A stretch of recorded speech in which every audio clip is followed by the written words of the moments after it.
नमस्कार, कैसे हैं आप? फिक्र आपकी में एक बार फिर से आपका स्वागत है। मैं हूं आपके साथ निशान चतुर्वेदी। शुरुआत इस वक्त की बड़ी खबरों के साथ। अयोध्या में दूसरे दिन 2 लाख से ज्यादा भक्तों ने दर्शन किए।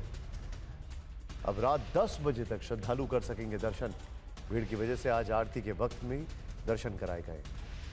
राम मंदिर पर पीएम मोदी ने मंत्रियों से लिया फीडबैक। कैबिनेट की बैठक में पूछा, जनता के बीच क्या संदेश है। पीएम की मंत्रियों से फरवरी में अयोध्या नहीं जाने की अपील है। कर्पूरी ठाकुर की जयंती पर नीतीश कुमार के बयान से हलचल बढ़ चुकी है। कर्पूरी ठाकुर को भारत रत्न दिए जाने पर पीएम मोदी को धन्यवाद कहा। नीतीश ने कहा, हमें प्रधानमंत्री जी ने फोन नहीं किया, मीडिया से पता चला। बड़ी खबर आ रही है, पश्चिम बंगाल में इंडिया अलायंस को बड़ा झटका लगा है। ममता बनर्जी ने अकेले चुनाव लड़ने का ऐलान कर दिया है। कांग्रेस बोली, बिना ममता गठबंधन की कल्पना नहीं। और बंगाल के बाद पंजाब में भी इंडिया गठबंधन में गांठ। आम आदमी पार्टी का सभी 13 सीटों पर चुनाव लड़ने का ऐलान। सीएम भगवंत मान बोले, कांग्रेस के साथ नहीं जाएंगे। बड़ी खबर आ रही है, जेडीयू नेता केसी त्यागी पर कांग्रेस का निशाना। कांग्रेस कई राज्यों में एक भी सीट नहीं देना चाहती है। केसी त्यागी ने कहा, बीजेपी की चुनावी तैयारी सबसे बेहतर। केसी त्यागी बोले। और एक और बड़ी खबर, ज्ञानव्यापी सर्वे की रिपोर्ट पर वाराणसी कोर्ट का बड़ा आदेश। सभी पक्षकारों को एएसआई सर्वे रिपोर्ट की कॉपी मिलेगी। रिपोर्ट के लिए कोर्ट में पक्षकारों को आवेदन देना होगा। बड़ी खबर आ रही है, महाराष्ट्र और बंगाल में ईडी का एक्शन। बैंक घोटाले में मुंबई में रोहित पवार से 10.5 घंटे तक पूछताछ हुई है। राशन घोटाले में टीएमसी नेता शाहजहां शेख के घर पर फिर से छापा पड़ा है। और चंडीगढ़ में 30 जनवरी को मेयर का चुनाव। पंजाब हरियाणा हाईकोर्ट का फैसला। आम आदमी पार्टी और कांग्रेस की याचिका पर आदेश। इन सभी खबरों के साथ अब आपको कर्टन रेजर में बताना यह जरूरी हो जाता है कि कौन कौन सी वो खबरें हैं जो कि आज सुर्खियों में हैं। पहली बड़ी खबर जो इस वक्त हमारे सामने आ रही है, नीतीश बाबू फिर से कुछ गड़बड़ है क्या? नीतीश ने आज क्यों कहा प्रधानमंत्री मोदी का फोन नहीं आया? नीतीश कुमार किस कॉल के इंतजार में बैठे हैं? दूसरी खबर, दीदी बोली पूछा नहीं। राहुल बोले, मैंने बात की थी। इंडिया गठबंधन में खेल कौन खेल रहा है? तीसरी खबर, ममता और भगवंत मान ने आज ही कांग्रेस को ना क्यों कहा? बंगाल से पंजाब तक राहुल के लिए मुश्किल कैसे बढ़ गई है? और चौथी खबर, आज कैबिनेट की मीटिंग थी। रामलला की प्राण प्रतिष्ठा को लेकर धन्यवाद प्रस्ताव आया, लेकिन इस मीटिंग में अचानक भावुक क्यों हुए प्रधानमंत्री? पांचवी खबर, ईडी की टीम ने गेट का ताला तोड़ा, घर के अंदर घुसी, वांटेड शाहजहां को ढूंढा। दीदी राज में ईडी फिल्मी अंदाज में क्यों दिखी है? फिक्र आपकी में आज की सबसे पहली और बड़ी खबर राजनीति के उस खेल की है जिसमें हर किसी ने अपने अपने दांव चलना शुरू कर दिया है।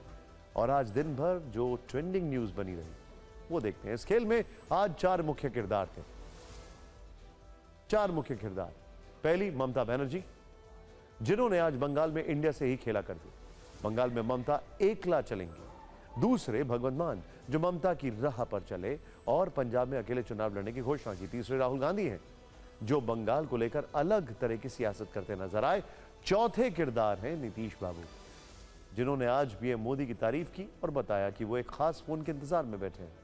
आज की राजनीति के इन 4 खिलाड़ियों में पहले बात नीतीश कुमार की। आज कर्पूरी ठाकुर की जन्म शताब्दी है। जेडीयू ने पटना में एक कार्यक्रम का आयोजन किया था। नीतीश कुमार इस कार्यक्रम में पहुंचे, मंच पर आए, माइक संभाला और 32 मिनट तक बोले। कर्पूरी ठाकुर को भारत रत्न दिए जाने के मोदी सरकार के फैसले की तारीफ की। ऐसा करते हुए उन्होंने 3 बार खुशी जताई और 5 बार प्रधानमंत्री मोदी को धन्यवाद कहा। आप सुनिए नीतीश कुमार का धन्यवाद प्रधानमंत्री मोदी के नाम। तो मुझे खुशी है, मैं इसके लिए केंद्र सरकार को और प्रधानमंत्री जी को भी मैं बधाई देता हूं कि उन्होंने स्वीकार कर लिया। अब जो कर दिए, जिस कारण से भी कर दिए, मुझे तो खुशी है, तो बधाई देता हूं। रामनाथ ठाकुर जी को भी फोन कर दिए प्रधानमंत्री जी, तो हमको तो खुशी है। हमको तो फोन नहीं किए हैं, लेकिन सब प्रेस के माध्यम से हम भी उनको बधाई दे देते हैं।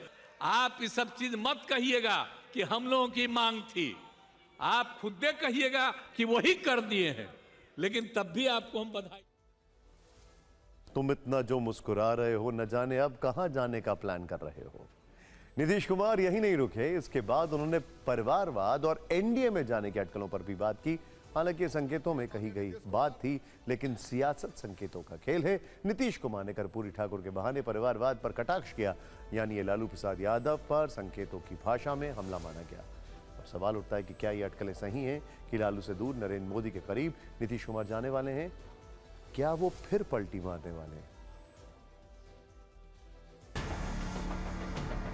बिहार के पूर्व सीएम और लालू नीतीश के राजनीतिक गुरु कर्पूरी ठाकुर को मोदी सरकार ने भारत रत्न दिए जाने की घोषणा की, तो इस ऐलान से नीतीश कुमार की सियासत ने नई करवट ली। जिन नीतीश को प्रधानमंत्री फूटी आंख नहीं सुहाते थे, उनकी तारीफों में वो कसीदे पढ़ने लगे, पीएम मोदी का बार बार धन्यवाद करने लगे। इन सब लोगों को हम अनुरोध करते रहे, लिखते रहे कि भाई जननायक कर्पूरी ठाकुर जी का भारत रत्न प्रदान किया जाए। अभी लोग नहीं करते थे, लेकिन कल कर दिया है, तो मुझे खुशी है। मैं इसके लिए केंद्र सरकार को और प्रधानमंत्री जी को भी मैं बधाई देता हूं कि उन्होंने स्वीकार कर लिया। नीतीश यहां तक कह गए कि पीएम मोदी ने कर्पूरी ठाकुर के बेटे रामनाथ ठाकुर को फोन किया, अच्छा किया, लेकिन उन्हें भी फोन करते तो बात और ही होती। रामनाथ ठाकुर जी को भी फोन कर दिए प्रधानमंत्री जी, तो हमको सब यही फोन किए हैं, तो हमको तो खुशी है। हमको तो फोन नहीं किए हैं, लेकिन सब प्रेस के माध्यम से हम भी उनको बधाई दे देते हैं। तो क्या नीतीश कुमार को पीएम मोदी के फोन नहीं आने का मलाल था, और क्या उन्हें अब भी मोदी का फोन आने का इंतजार है? सियासत में कभी बात सीधी सीधी नहीं होती, इशारा संकेतों में दिया जाता है। जैसे ये तस्वीर जो 14 साल पहले की है, लुधियाना में रैली की है। तब नीतीश और मोदी में सियासी खटास ज्यादा थी, लेकिन मंच पर मोदी आए, अचानक से नीतीश का हाथ उठाया और आगे के लिए तलखियां मिट गई। तो क्या नीतीश को इस बार भी तलखी मिटने की आस है और पीएम मोदी से पहल की उम्मीद है? सुनिए नीतीश ने कैसे इसके बाद मोदी की राह पर चलते हुए परिवारवाद पर कटाक्ष किया। आज जननायक कर्पूरी ठाकुर जी अपने किसी परिवार को कुछ करते थे। आजकल लोग परिवार का लोग कितना करते रहता है, नेता बनता है। और जब उतने बड़े नेता थे, वो अपने किसी लड़के को करने नहीं दो, चले गए। तभी हम इनको, जो रामनाथ ठाकुर जी को, जब वो चले गए तो हम ही लोग रामनाथ ठाकुर जी को आगे बढ़ाए। नीतीश लालू के साथ इंडिया गठबंधन का हिस्सा है। लालू पर पीएम मोदी परिवारवाद के बहाने जमकर हमला बोलते रहे हैं, लेकिन अब नीतीश के सुर मोदी से मिले हैं और वो इतने पर ही नहीं रुके। हम लोग तो जो डिमांड करते रहते थे, तो वो डिमांड तो एगो मान लिया, तो चलिए ठीक है, लेकिन और भी जो हम लोगों का डिमांड है उसको भी लोग माने, यही हम तो कहना चाहते हैं। समझने वाली बात यह है कि क्या मोदी सरकार अगर नीतीश की इन मांगों को मान लेगी तो वो एनडीए में वापस आ जाएंगे। वैसे नीतीश के पलटने का सियासी इतिहास भी कम दिलचस्प नहीं है। साल 2013 में बीजेपी से अलग हुए और 17 साल पुराना गठबंधन तोड़ दिया। 2 साल बाद 2015 में विधानसभा चुनाव के दौरान आरजेडी से उन्होंने हाथ मिलाया। फिर 2017 में महागठबंधन को छोड़कर बीजेपी के साथ आ गए। 5 साल बाद फिर 2022 में वो एनडीए छोड़कर आरजेडी और कांग्रेस वाले महागठबंधन का हिस्सा बन गए। बिहार में नीतीश कुमार के बाद दूसरा खेल बंगाल में ममता बनर्जी ने खेला। उन्होंने आज ऐलान कर दिया कि वो बंगाल में लोकसभा का चुनाव अकेले लड़ेंगे। ममता ने इसके लिए कांग्रेस पार्टी को जिम्मेदार ठहराया। वहीं कांग्रेस ने कहा कि वो ममता बनर्जी को मना लेंगी। ये रिपोर्ट देखें। इसके बाद टीएमसी कांग्रेस में कौन गलत बयानी कर रहा है, ये इनसाइड स्टोरी।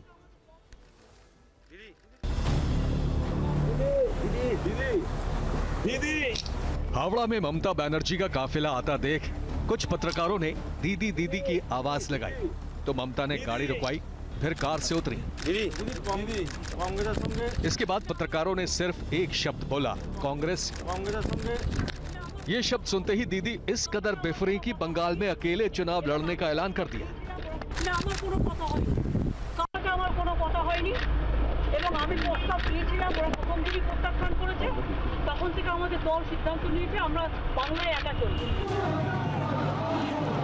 बंगाल से ममता बनर्जी का इतना ऐलान करना भर था कि इंडिया अलायंस में इस नए खेला से खलबली मच गई। सवाल पूछे जाने लगे कि क्या ममता ने इंडिया गठबंधन से नाता तोड़ लिया। तो इस पर कांग्रेस की तरफ से जयराम रमेश की फिलॉसफी वाली ये प्रतिक्रिया सामने आई। जब हम लंबा सफर कर रहे हैं, एक लंबा सफर है, रास्ते में कभी कभी स्पीड ब्रेकर आ जाते हैं, कभी कभी लाल बत्ती आ जाती है। इसका माने नहीं है कि हम सफर से हम पीछे हट जाएं, चलता रहता है। स्पीड ब्रेकर को हम पार करते हैं, लाल बत्ती हरी बत्ती बन जाती है। जयराम रमेश ने इसके बाद टीएमसी के साथ उम्मीदों वाली और भी बहुत सी बातें की। ये संदेश देने की कोशिश की कि ममता गठबंधन से अलग नहीं हुई हैं, बस नाराज हैं। लेकिन इसके बाद टीएमसी का फिर कोई आधिकारिक बयान सामने नहीं आया। हाँ, इतना जरूर समझ में आया कि ममता की ये नाराजगी दो वजहों से थी, जिसमें एक है सीट का मामला, दूसरी वजह है बंगाल कांग्रेस अध्यक्ष अधीर रंजन के बेतुके बोल। असल में मंगलवार को ममता ने कांग्रेस को एक सुझाव दिया था। कहा था कि कांग्रेस चाहे तो देश में 300 सीटों पर अकेले चुनाव लड़े, बस बंगाल को छोड़ दे। अधीर रंजन चौधरी ने इसके बाद ममता पर हमला बोला। आरोप लगाया कि ममता बनर्जी मौका परस्त है। कहा जा रहा है कि अधीर की इसी बयानबाजी के बाद ममता और ज्यादा आहत हुई। मजे की बात है कि अधीर रंजन इन दिनों ममता के लिए ऐसे शब्दों का प्रयोग कर रहे हैं। और मौका परस्त तब कहा जब इससे पहले ही असम से राहुल गांधी कह चुके थे कि ममता जी से उनका खुद अच्छा रिश्ता है। और अधीर रंजन की ऐसी टिप्पणियों से दोनों दलों में कोई खास फर्क नहीं पड़ेगा। जो हमारा सीट नेगोशिएशन है वो चल रहा है, उसका रिजल्ट आएगा, कंक्लूजन आएगा, उसके बारे में मैं यहाँ कमेंट नहीं करना चाहता हूँ। बट हमारा ममता जी के साथ मेरा पर्सनल और पार्टी का बहुत अच्छा रिश्ता है। हाँ, थोड़ा थोड़ा होता रहता है, कभी कोई उनका कोई बोल देता है, हमारा कोई बोल देता है। These are natural things, these are not things that are going to disrupt anything. सवाल है कि दोनों पार्टियों में फिर खेल कौन रहा है, ममता बनर्जी या राहुल गांधी?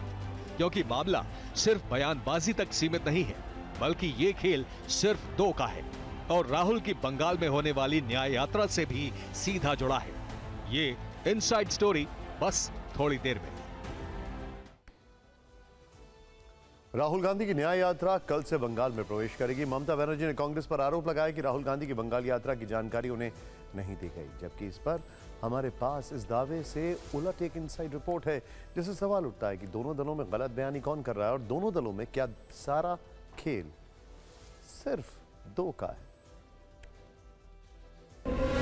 बंगाल में ममता बनर्जी ने अकेले चुनाव लड़ने का ऐलान किया तो गठबंधन में सभी दलों की ओर से प्रतिक्रिया आने लगी। सब लाइन से कहने लगे कि दीदी अलग नहीं होंगी, साथ मिलकर चुनाव लड़ेंगे। हमारी दीदी है वो, और हम सब दीदी का बहुत प्यार और सम्मान करते हैं और अलायंस में कोई नहीं प्रॉब्लम होगा, दीदी हमारे साथ ही रहेगी। अगर कहीं कुछ अंतर्विरोध है तो उसको रिजॉल्व करने का नाम भी तो गठबंधन होता है ना। गठबंधन के सुर एक थे, लेकिन बीजेपी को इसी बहाने इंडिया गुट पर हमला बोलने का मौका मिल गया। तो नहीं था। जब स्वार्थ का गठबंधन बनता है, जिसका ना कोई नेता है, ना कोई नीति है, ना कोई नियत है, देश नरेंद्र मोदी जी को तीसरी बार प्रधानमंत्री बनाने और निर्णायक बहुमत बीजेपी इंडिया को देने को तैयार बैठा है। ये सियासी वार पलटवार दिन भर होता रहा। कयास लगाए जाते रहे कि ममता ने खुद को गठबंधन से अलग कर लिया, लेकिन आपको शायद मालूम नहीं है कि ममता ने आज एक और बात कही थी जिस पर किसी का ध्यान नहीं गया। सुनिए उनका ये दूसरा बयान। As a matter of country, আমি ইন্ডিয়ার অ্যালায়েন্স আমাকে একবার জানিয়েছে দিদি আপনার রাজ্যে যাচ্ছে না, জানাইনি। সুতরাং আমার সাথে কোনো সম্পর্ক নেই বাংলার ব্যাপারে। दीदी यहाँ पर राहुल गांधी की बात कर रही थी, वही राहुल जिनकी न्याय यात्रा कल बंगाल में प्रवेश करेगी। और ममता की माने तो कांग्रेस पार्टी ने इस बारे में उनसे बात तक नहीं की। लेकिन क्या यही सच है जो दीदी ने बताया, या फिर सवाल यह है कि झूठ कौन बोल रहा है? सुनिए TV9 संवाददाता कुमार विक्रांत ने इसके पीछे की इनसाइड स्टोरी क्या बताई। कांग्रेस सूत्रों के मुताबिक 13 जनवरी को ही राहुल और खड़गे ने खत लिखकर ममता बनर्जी को बंगाल में यात्रा में शामिल होने का न्योता भेजा था। पर यात्रा के बंगाल में पहुंचने से पहले ही ममता ने ऐलान कर दिया कि वो अकेले चुनाव लड़ेंगी। हालांकि ममता ने यह भी कहा कि वो बीजेपी को रोकने के लिए कुछ भी करेंगी। टीएमसी और कांग्रेस में मसला सीटों को लेकर भी फंसा है। सारा खेल दो का है। मतलब ये कि ममता ने कांग्रेस को 2 सीट वाला प्रस्ताव भेजा था, जिसे अधीर रंजन चौधरी ने ये कहते हुए ठुकरा दिया था कि कांग्रेस बंगाल में 2 सीट तो बिना गठबंधन किए ही जीत लेगी। कांग्रेस ने इसके साथ ही 10 से 12 सीट बंगाल में मांग ली थी। सूत्र बताते हैं कि ममता को ये रास नहीं आया और राहुल की बंगाल में न्याय यात्रा से पहले उन्होंने प्रेशर पॉलिटिक्स वाला खेल खेला। सूत्रों के मुताबिक दरअसल ममता बनर्जी बंगाल में 42 में से ज्यादा सीटों पर लड़ना चाहती हैं और कांग्रेस को कम से कम सीटें देना चाहती हैं।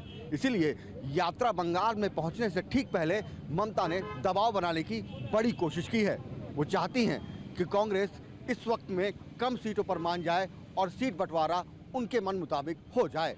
आज पश्चिम बंगाल और पंजाब में जो हुआ, दोनों राज्यों के मुख्यमंत्रियों ने इंडिया गठबंधन पर जो बयान दिए, जाहिर है उससे ये सवाल उठ रहे हैं कि क्या राहुल गांधी अकेले पड़ गए या पड़ते जा रहे हैं अकेले। लोकसभा चुनाव का ऐलान होने में बहुत वक्त नहीं बाकी है। ऐसे वक्त में वो अपनी न्याय यात्रा के साथ असम के सीएम पर हमलावर हैं, जबकि इंडिया गठबंधन में खलबली मची हुई है। कई मोर्चे खुले हुए हैं। इसीलिए सवाल उठ रहे हैं कि क्या विपक्ष की चुनावी लड़ाई की दशा और दिशा भटकती जा रही है।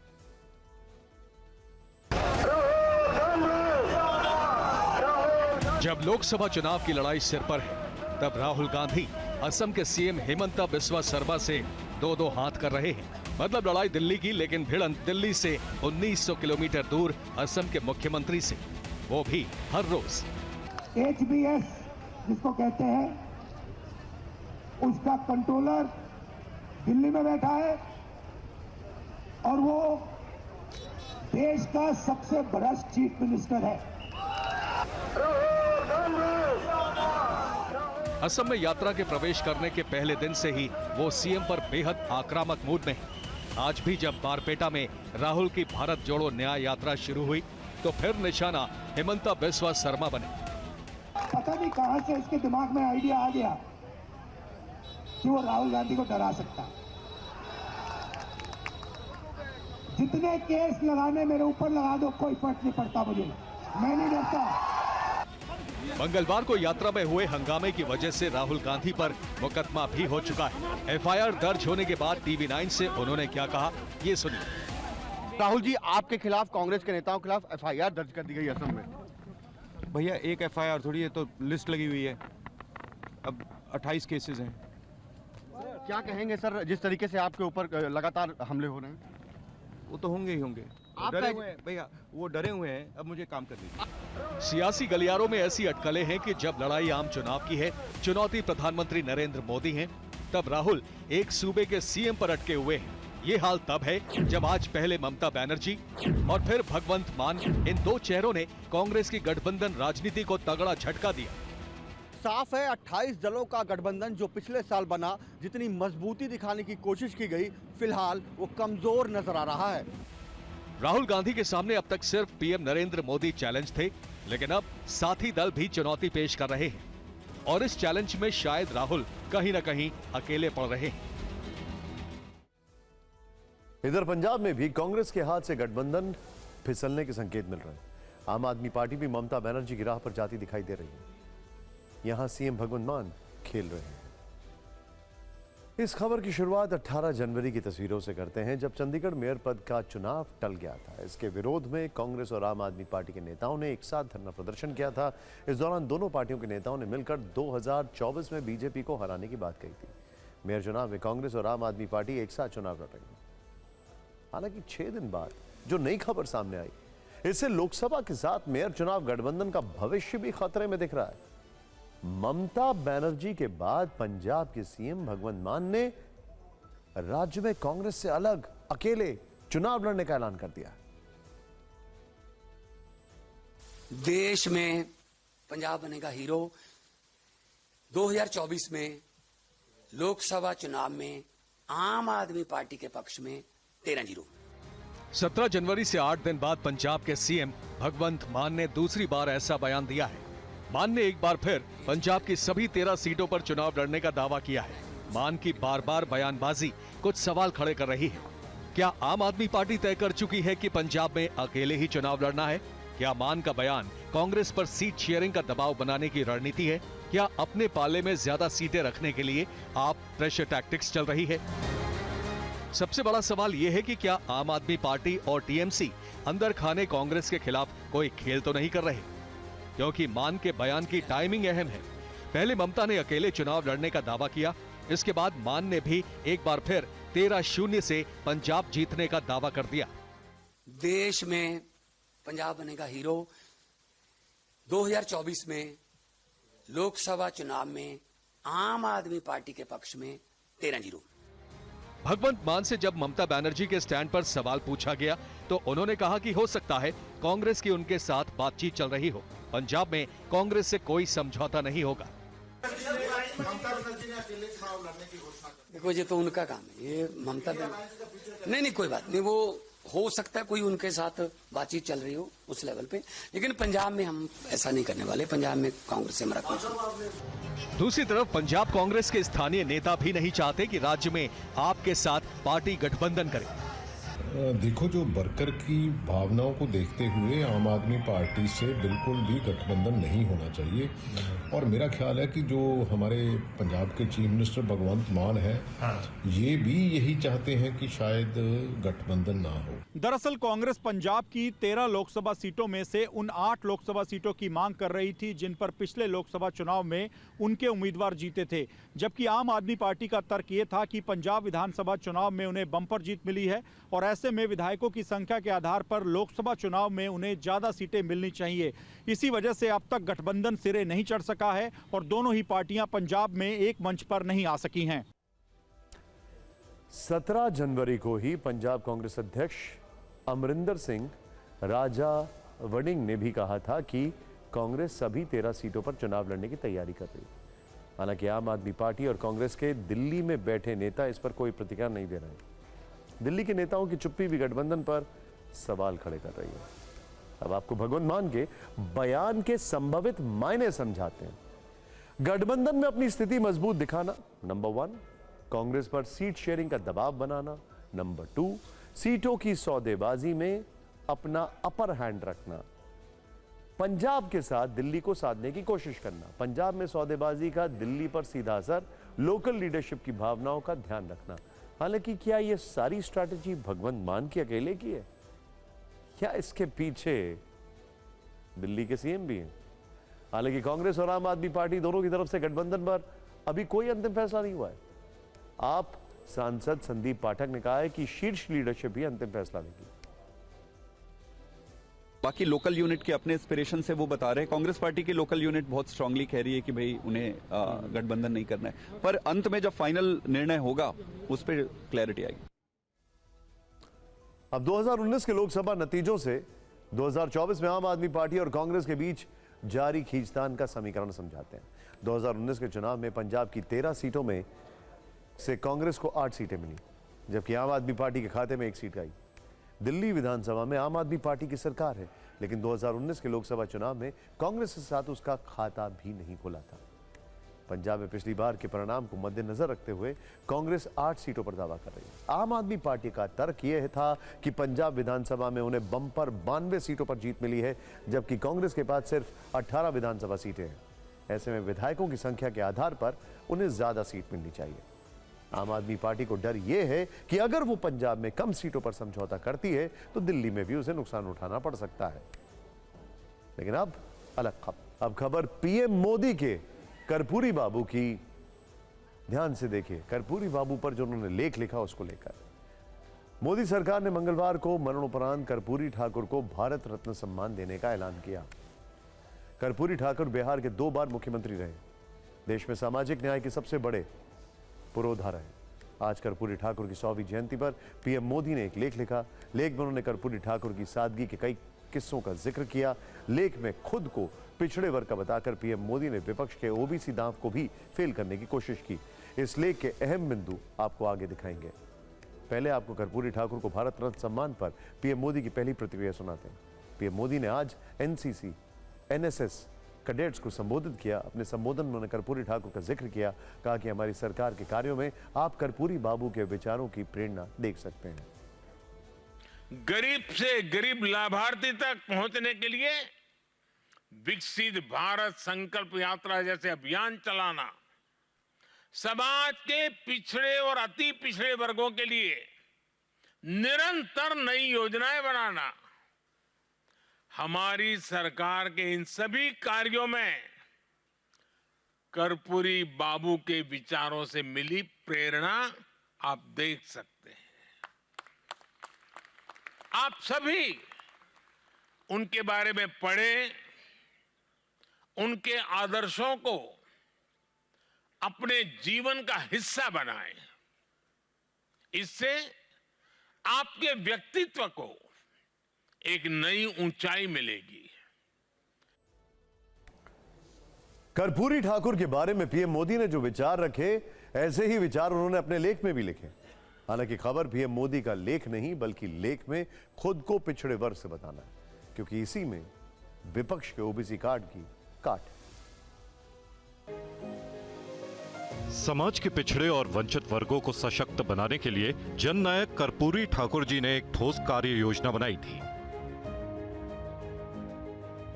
हमारी सरकार निरंतर जननायक कर्पूरी ठाकुर जी से प्रेरणा लेते हुए काम कर रही है।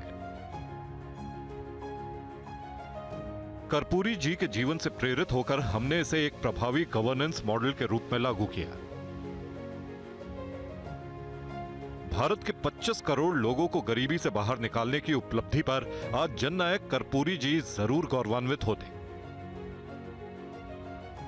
हमें ओबीसी आयोग की स्थापना करने का भी अवसर प्राप्त हुआ, जो कि कर्पूरी जी के दिखाए रास्ते पर काम कर रहा है।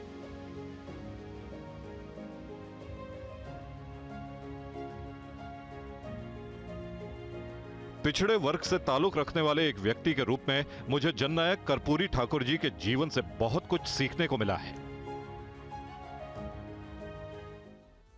इधर कर्पूरी ठाकुर को भारत रत्न सम्मान देने पर गृह मंत्री अमित शाह ने पीएम मोदी के प्रयासों की प्रशंसा की है।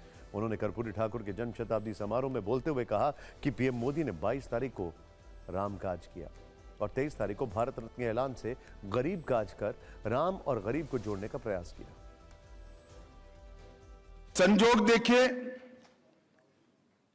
22 तारीख को मोदी जी ने राम काज किया और 23 तारीख को गरीब काज कर कर राम और गरीब को जोड़ने का प्रयास किया। 22 तारीख को 500 साल से प्रतीक्षित सभी राम भक्तों का एक स्वप्न कि रामलल्ला टेंट से निकलकर भव्य मंदिर में विराजे, उसको पूरा किया। और 23 तारीख को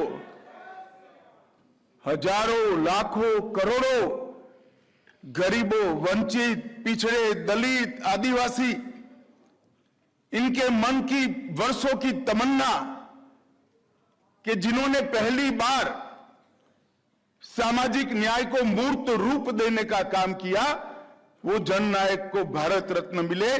23 तारीख को मोदी जी ने उसको भी समाप्त। अब आपको बता दें कि पीएम मोदी का लेख में खुद को पिछड़े वर्ग से बताना कैसे विपक्ष के ओबीसी दांव की काट है। पीएम मोदी ने अपने लेख में 4 बार पिछड़ा और 2 बार ओबीसी शब्द का जिक्र किया। इसमें खुद को पिछड़े वर्ग से बताना और कांग्रेस पर निशाना साधना भी शामिल है। माना जा रहा है कि यह विपक्ष के जाति सर्वे वाली रणनीति की काट है। खुद को पिछड़े वर्ग से बताना पीएम मोदी का ओबीसी समुदाय से पीपल कनेक्ट है। हाल में मध्य प्रदेश के चुनाव में बीजेपी को 55%, छत्तीसगढ़ में 49% और राजस्थान में 45% ओबीसी वोट मिले। 2019 के लोकसभा चुनाव में बीजेपी को 44% ओबीसी वोट मिले। 2014 के लोकसभा चुनाव में यह आंकड़ा 34% रहा, यानी 2019 में 10% वोट ज्यादा मिले हैं। ऐसे में राजनीतिक जानकार मान रहे हैं कि खुद को पिछड़े वर्ग का बताकर पीएम मोदी ने ओबीसी के मोर्चे पर विपक्ष के सामने बड़ी लकीर खींच दी। देश में इस वक्त 2 ही खबरों की चर्चा सबसे ज्यादा है। कर्पूरी ठाकुर को भारत रत्न और राम मंदिर में प्राण प्रतिष्ठा। 22 जनवरी को अयोध्या में प्राण प्रतिष्ठा के बाद आज पहली कैबिनेट बैठक हुई है। कैबिनेट बैठक में रामलला की प्राण प्रतिष्ठा का आयोजन छाया रहा। रामलला की प्राण प्रतिष्ठा को लेकर कैबिनेट के अलग अलग मंत्रियों ने पीएम मोदी के सामने अपनी भावनाएं व्यक्त की। हमारे संवाददाता मोद राय ने बीजेपी सूत्रों से जो जानकारी दी है, उसके मुताबिक कैबिनेट में प्राण प्रतिष्ठा को लेकर पीएम के लिए धन्यवाद प्रस्ताव पढ़ा गया। राजनाथ सिंह ने पीएम मोदी के प्रति धन्यवाद प्रस्ताव पढ़ा। सभी मंत्रियों ने खड़े होकर ताली बजाकर समर्थन किया। धन्यवाद प्रस्ताव के दौरान पीएम मोदी भावुक हो गए। पीएम मोदी समेत पूरे कैबिनेट सदस्य भी भावुक हो गए। धन्यवाद प्रस्ताव में पीएम मोदी को जननायक बताया गया। इसके अलावा पीएम मोदी ने बैठक में राम मंदिर के मुद्दे पर मंत्रियों से क्या पूछा, हमारे संवाददाता मोद राय की ये रिपोर्ट देखें। राजनाथ सिंह ने पीएम मोदी के प्रति धन्यवाद प्रस्ताव में कहा कि प्राण प्रतिष्ठा पर बधाई, आपने सदियों पुराना स्वप्न पूरा किया। आज की कैबिनेट ऐतिहासिक है क्योंकि 22 को जो आपके हाथ से काम हुआ वो अद्वितीय है। यह अवसर शताब्दियों के इंतजार के बाद आया। 1947 में शरीर स्वतंत्र हुआ, पर 22 जनवरी को उस शरीर में आत्मा की प्राण प्रतिष्ठा हुई। रक्षा मंत्री राजनाथ सिंह ने आगे कहा कि हम सौभाग्यशाली हैं कि मोदी कैबिनेट के हिस्सा हैं। उन्होंने कहा कि भावनाओं का ज्वार इससे पहले हमने कभी नहीं देखा। आगे प्रधानमंत्री ने अपने कैबिनेट मंत्रियों से ये कहा कि अयोध्या में फरवरी महीने में जाने से परहेज करें ताकि आपके प्रोटोकॉल के चलते आम श्रद्धालुओं को कोई दिक्कत न हो। इसके साथ ही पीएम मोदी ने राम मंदिर उद्घाटन को लेकर मंत्रियों से पूछा, राम मंदिर उद्घाटन से जनता में क्या संदेश है? सभी मंत्रियों ने लोगों को लेकर अपना फीडबैक पीएम मोदी को दिया। सामान्य नागरिक, एक भारतीय नागरिक होने के नाते भी आपका बहुत बहुत आभार और आपका अभिनंदन करते हैं। कैबिनेट के सदस्यों ने यह भी कहा कि आज की कैबिनेट को कैबिनेट ऑफ मिलेनियम यानी सहस्राब्दी की कैबिनेट कहा जाए तो अतिशयोक्ति नहीं होगी और इसके लिए सभी प्रधानमंत्री नरेंद्र मोदी का अभिनंदन करते हैं। अयोध्या में आज रामलला के दर्शन का दूसरा दिन है। कल 5 लाख श्रद्धालुओं ने रामलला के दर्शन कर रिकॉर्ड बना दिया। आज भी रामलला के दर्शन के लिए मंदिर के बाहर भारी भीड़ थी। अनुमान है कि आज करीब 4 लाख राम भक्त दर्शन कर लेंगे। लेकिन फर्क यह था कि आज कल जैसे हालात नहीं है। आला अफसरों के अलावा भीड़ को कंट्रोल करने के लिए 8000 सुरक्षाकर्मी तैनात हैं। सीएम योगी के निर्देश पर व्यवस्था चुस्त दुरुस्त की।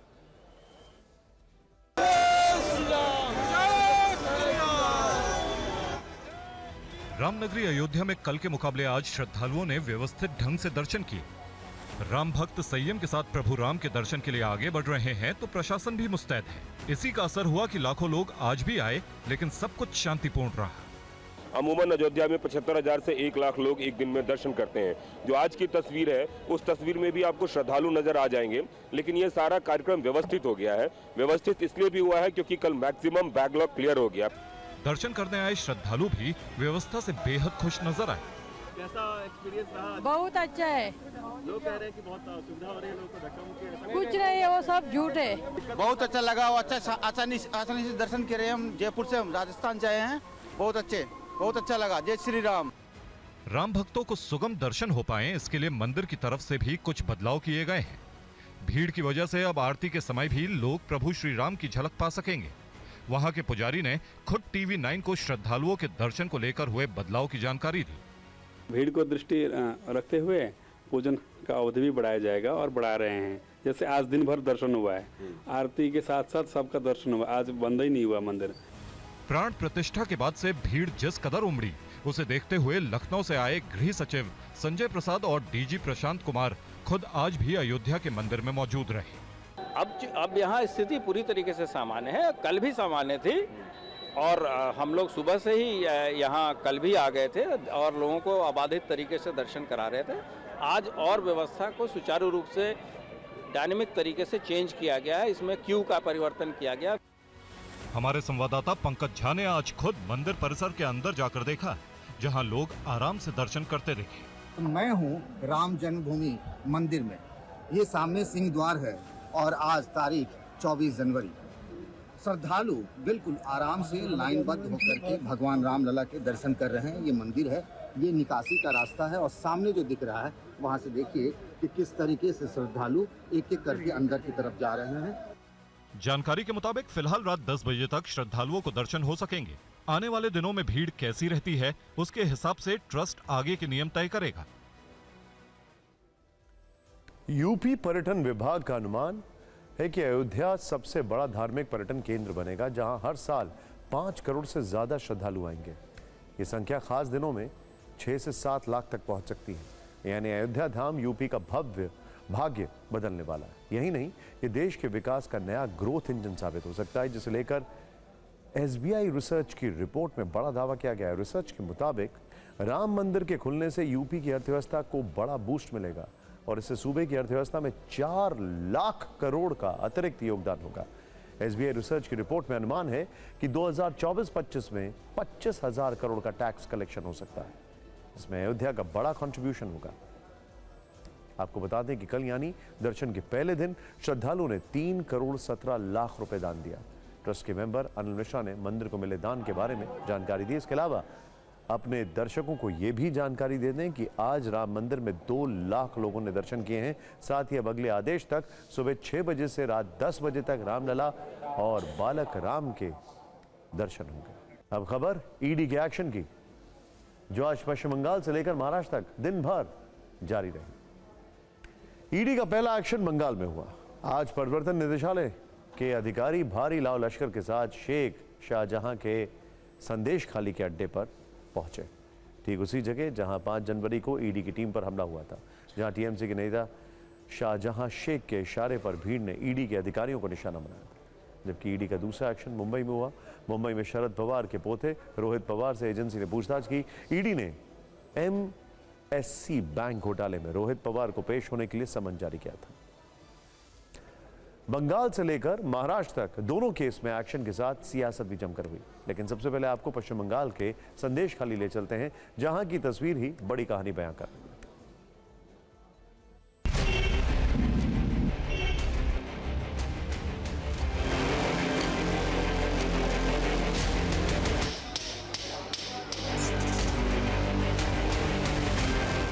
ये उस वक्त की तस्वीरें हैं जब ईडी के अधिकारी पूरे तामझाम के साथ शाहजहां शेख के संदेश खाली वाले घर पहुंचे थे। इस दौरान जिसने भी ईडी का काफिला देखा सन्न रह गया। इस बार ईडी के साथ सिर्फ सरकारी गाड़ियां नहीं थी, बल्कि इन अधिकारियों के साथ सेना के हथियारबंद जवान भी थे, जो गाड़ियों में भरकर पहुंचे थे। ईडी ने वहां क्या क्या किया, ये बताने से पहले हम आपको ये बता दें कि आज जब ईडी की टीम शाहजहां शेख के अड्डे पर पहुंची तो उस टीम में प्रवर्तन निदेशालय के 8 अधिकारी थे। उनके साथ करीब 25 गाड़ियों का काफिला था। केंद्रीय सशस्त्र पुलिस बल के 125 जवान थे और भारी भरकम संख्या में स्थानीय पुलिस भी थी, जिनकी संख्या 35 बताई गई। इसीलिए आज ना तो ईडी की टीम पर किसी तरह का हमला हुआ, ना ही किसी ने उनकी तरफ आंख उठाने की कोशिश की। आज जब ईडी को करोड़ों के राशन घोटाले का आरोपी और टीएमसी नेता शाहजहां शेख अपने घर पर नहीं मिला, तो उसने गेट पर लगे ताले तोड़े और घर में दाखिल होने के बाद गेट को अंदर से बंद कर लिया और फिर कई घंटे तक पूरे घर को खंगाला गया। अब प्रवर्तन निदेशालय ने शाहजहां शेख के घर को सील कर दिया है और उसके घर के बाहर इसी महीने की 29 तारीख को ईडी के सामने पेश होने का नोटिस लगा दिया है। वैसे ममता बनर्जी की पार्टी का ये नेता पिछले 19 दिनों से फरार है। वो कहां है, कहां छिपकर बैठा है, किसी को कुछ भी पता नहीं है।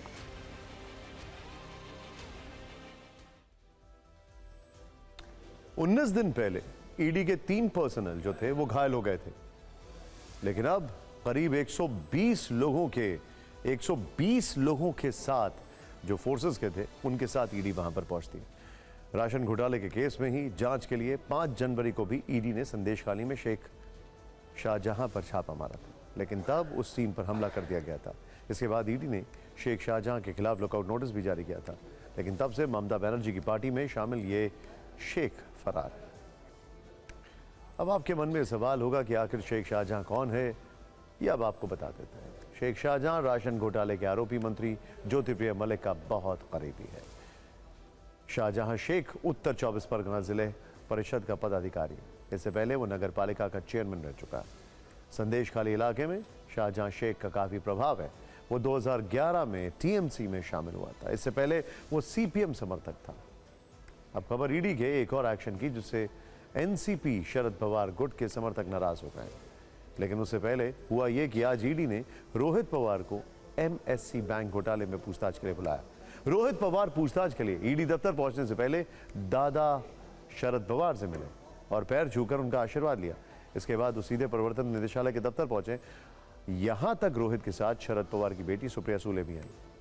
यहां भी रोहित ने बुआ सुप्रिया सुले के पैर छूकर आशीर्वाद दिया और पूछताछ के लिए प्रवर्तन निदेशालय के दफ्तर के अंदर चले गए। हालांकि तब तक ईडी दफ्तर के बाहर एनसीपी शरद पवार गुट के सैकड़ों कार्यकर्ता पहुंच गए। वो जांच एजेंसी के खिलाफ प्रदर्शन करने लगे। कार्यकर्ताओं ने यहां विरोध में जमकर नारेबाजी की, लेकिन ईडी दफ्तर में दाखिल होने से रोहित पवार ने जो कहा वो सुनिए। अगर जो हमारे विरोध में जो लोग हैं पॉलिटिकली, उनका अगर कहना है कि इस बंदे पे प्रेशर डाला जा सकता है, तो शायद वो भूल गए मैं मराठी मानुस हूँ, मैं डरता नहीं। और अगर प्रेशर डालने के लिए ये सब कुछ हुआ है तो एक गलत बंदे पे उन्होंने ये एक्सपेरिमेंट किया है, ऐसे मुझे बोलना पड़ेगा। रोहित पवार के इस बयान के बाद सियासत जमकर हुई है। सुप्रिया सुले, संजय राउत से लेकर आदित्य ठाकरे तक ने रोहित से पूछताछ को राजनीतिक प्रोपेगेंडा बताया।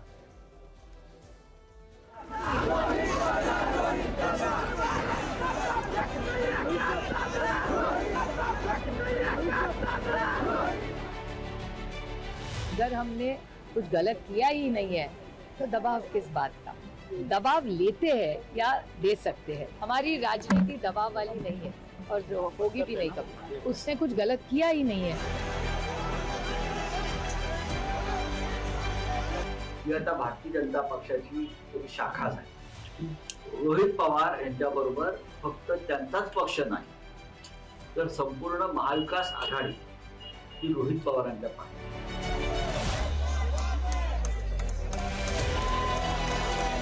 जे कोणी सरकार विरुद्ध बोलत असतात, असत्य विरुद्ध बोलत असतात, सत्य बोलत असतात, त्यांना सतवलं जातं। सुरत चव्हाण्यात रोहित पवार आहेत, त्यांना हैराण केलं जात आहे।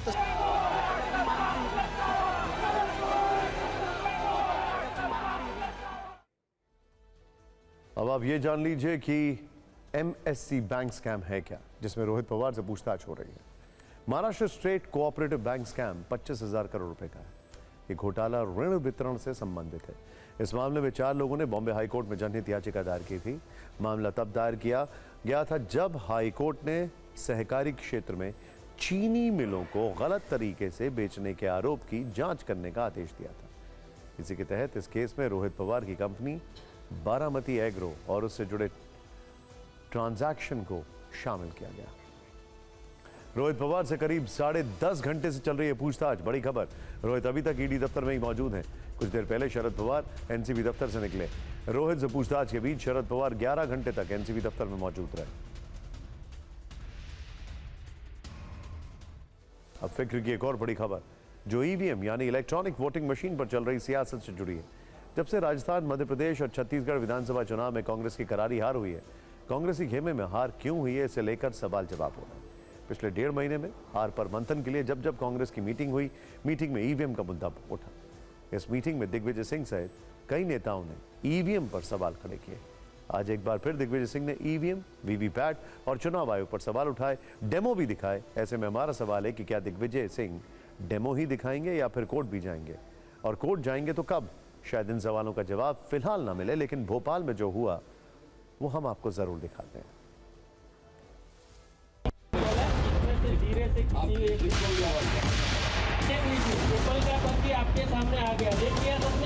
इसी तरह भोपाल में कांग्रेस नेता दिग्विजय सिंह ने IITN अतुल पटेल के जरिए ईवीएम में गड़बड़ी का डेमो दिया। इस दौरान एक ईवीएम में बारी बारी से 10 वोट डाले गए। IITN अतुल पटेल ने मशीन की गड़बड़ी को दिखाने के लिए एक चिन्ह केला को वोट डाला। लोकतंत्र बचाना है, हम सबको मिलकर बैलेट पेपर लाना है। केला को दिया वोट, केला छप गया। अभी फिर से मैं केले को वोट आपके नजर के सामने रखता हूँ, दबाता हूँ बटन, तो देखना कौन सी पर्ची आती है, क्या होता है और क्या दिखता है। पहले वोट पर केला की पर्ची वीवीपैट में दिखी, दूसरी बार केला का बटन दबाया तो सेब की पर्ची प्रिंट हुई। फिर से मैं दूसरी बार केले को वोट देता हूँ। देखो, लाइट होने के बाद केला दिखा, वही केला देखा जो पहली बार छपा था। अभी लाइट बंद हो गई, बाद में क्या होता है वो देखो। ये भारत के, हिंदुस्तान के मतदाताओं को मालूम नहीं चलता, एप्पल छप गया। अतुल ने डेमो में दावा किया कि 2017 में वीवीपैट का ग्लास बदल दिया गया। वोट डालने के बाद 7 सेकंड के लिए वीवीपैट में लाइट जलती है। वोटर पर्ची देखकर चला जाता है, लेकिन वो जो दिखता है वही छपता है, इसकी कोई गारंटी नहीं। यही दावा दिग्विजय सिंह ने भी किया। जब से सॉफ्टवेयर आया है,